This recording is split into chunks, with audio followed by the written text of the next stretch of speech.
So it's Eora Leon. So this is part 3 of. Oh, excuse me. So this is part 3 of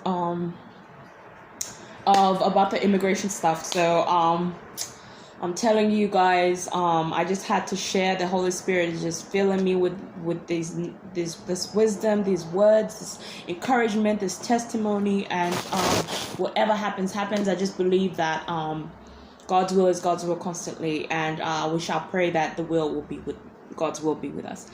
And I pray for all the people, all the immigrants and the people, and I know a lot of people may not like immigrants like that. Me myself, I'm an immigrant, but I don't know what the difference is of is an immigrant when you have a green card, and I really don't know what if that means you're an immigrant or you're a citizen. I'm still, if you don't have a citizenship or if you have a green card, you're legal to be in the United States. For you're a permanent resident, basically. You're here permanently.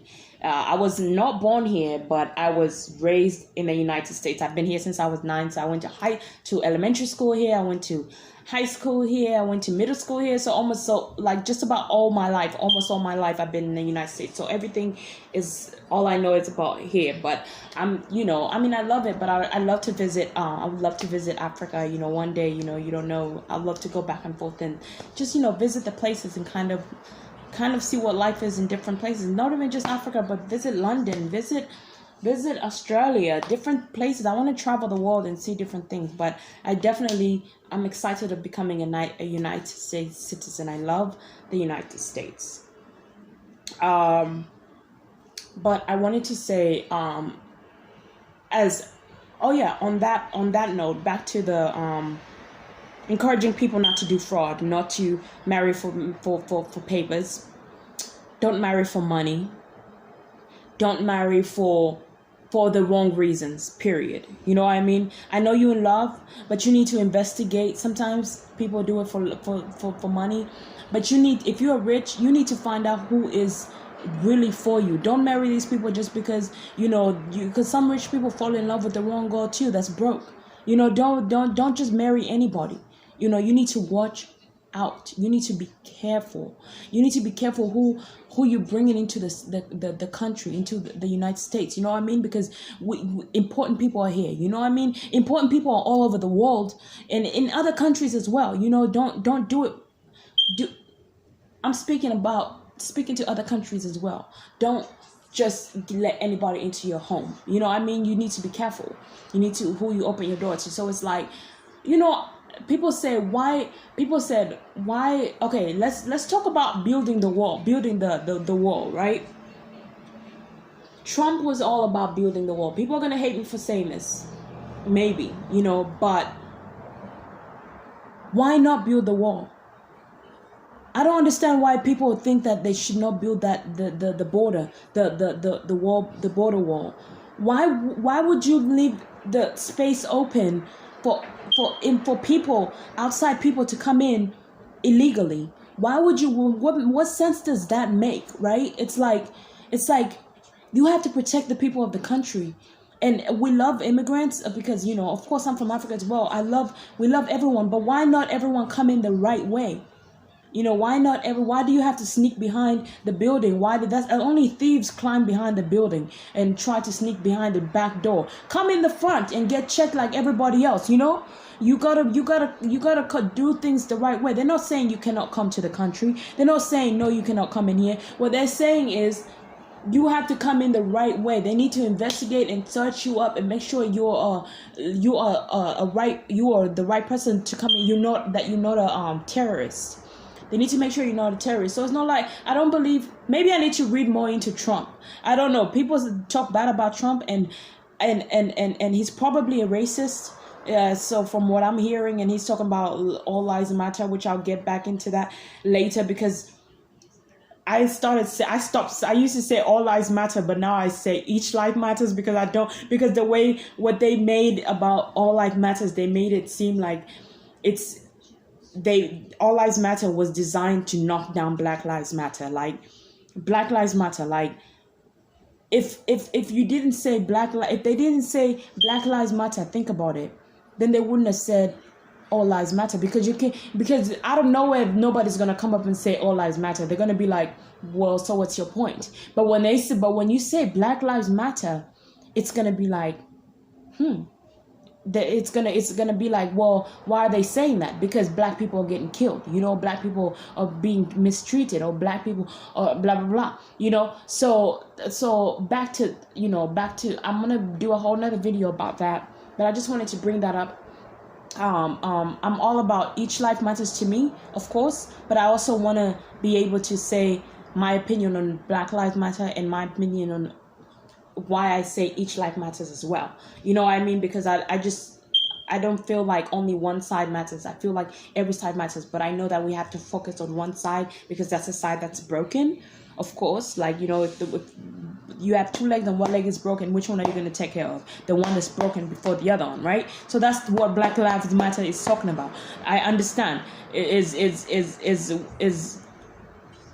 Hold on. Fuck's sake. And so that's what Black Lives Matter is talking about. The Black Lives Matter is the broken leg. White Lives Matter, or all Lives Matter is the leg that's cured. So we got to take care of the broken leg first. I get that. But like I said, there is some things that I got to say about Black Lives Matter, which I love very much, but I do have some advice to give to my Black Americans, Black people, period. We matter, but we have to also show that our lives matter. We have to, and I'll get into that later. It's not just words, it's about action too. We got to show other people that we have to show other people that our lives matter. We cannot just say our lives matter just because we're getting killed. We see ourselves getting killed by white cops. Then now we want to fight. We should have been fighting all from the beginning when black people were killing black people. You know what I mean? That we should have started fighting then. But you don't want to wait till you see a white person kill a black person or white cops killing black cops and then you start marching. This has to be. This I understand that, and I'm glad that for the protest. Of course, I'm for it, but what I'm saying is that I've seen a lot of things happen. I've lived around a lot of Black Americans and just black people, period. And I've seen, so much aggression, so much stuff that's been going on that had made me question my own race. Like damn, like I can't even trust my people. Like how can I trust you if you acting like this? If I'm walking around with you and you acting like this. So I'm gonna make a whole nother video about that. But say what you feel, and I don't mean to break anybody's spirit. I'm just being honest about what I'm saying. But when back to the immigration stuff or the wall stuff. Okay, the immigration stuff stopped. Basically, don't be tempted to marry anybody for money, to get papers. Don't do it. Just don't do it. It's tempting. Even if it's your friend, don't do it. Don't do it. Don't do it. They have to find another way. They have to be. You know what I mean? You just gotta protect your country for real. If you love your country, you gotta be careful. If you love your country, you gotta protect it and be careful with who you bring in here. You know what I mean? You gotta, even my own family, search everybody. You know what I mean? Who are you really? You gotta find out, are these people really down? Are these people really your friend? Are these people really gonna ride for you? Are they gonna freaking, are they gonna stab you in the back, and sell you out? What kind of people are you bringing around you? Even if they're family, even if we've known each other for years, man, we've known each other for years. But even after we've known each other for years, when it comes to money, people, when their life is being threatened, people will do anything to bring you down just to save themselves. You know what I mean? And that's what happens. It's a human instinct. It's not like they're bad people, but it's like survival of the fittest for people. You know what I mean? And it's like a story like when me and my sister, when we were young, I'll tell you a story. Me and my sister, when we were young, we both went into the pool, right? And we were both too small to go on 5 feet. So we decided, hey, let's both go on this float on 5 feet where all the cute guys are. We're young. I'm like probably 7. She's probably 7. I'm like probably 11 or 12 or something. And I'm like, okay, let's do it. So me and her go on this float. We're best friends. We go on this float. We go in the middle of the water, right? And all of a sudden we slip, and the float flips and we start drowning. Me and her are drowning. Instead of me trying to save her, I'm like pushing her down, trying to use her so I can breathe. It's not like I'm trying. I didn't mean to do that, but I was like, oh my God, it was the tool, and I wasn't thinking, oh, she's drowning. Oh, you're not thinking in that moment. You're not thinking about what the other person's doing. All you're thinking is what you need to breathe. You know what I mean? Luckily, a guy came out of nowhere and he grabbed my baby sister first. He grabbed her. This is God. Grabbed her first and he put her. And by God's grace, he came back and grabbed me. But this is a message from God. When you pull, the one that you're drowning, God is going to save first. The one that you're pushing down, God is going to save first. And then he'll come and save you after. It maybe if you had a good heart, or if you thought, I'm not saying I had a bad heart. But I'm saying, God, if you're drowning, God is coming to rescue you right away. He's going to rescue the poor first. He's going to rescue the ones that need him the most. We both needed him, but my baby sister was little. She was small. And imagine I was so big and I was like drowning her. But I wasn't doing it to kill her. I wasn't doing it because I hated her. I love her. She's my best friend. It's when you are in a position, when your life is at stake, you don't think about what other people are doing. In that very moment, your human instinct is to save yourself because you need to breathe. You know what I've been thinking? You know what I mean? It's just natural. It's like how animals, when they eat each other, when they're hungry, they're not thinking about, oh, that's my fellow animal friend. No, it's like, bitch, I'm fucking hungry. If I'm gonna die, I'm gonna fucking kill you before I fucking die because I'm hungry as fuck. You know what I mean? And that's what happens. I know that's how you feel. But you know what? Hold it out. You may be hungry and you may need this and you may need that, but there's help out there. Get out there and beg. Put up a sign, get up there, dance. Listen, I don't promote prostitution. I don't think you guys should prostitute. But if you ever felt like you were that hungry, do what you have to do. I'm not promoting it, but I've done it before because I was hungry. I can't say when I was hungry, I don't promote it. I don't say you should do it, but I'm just saying when you're hungry,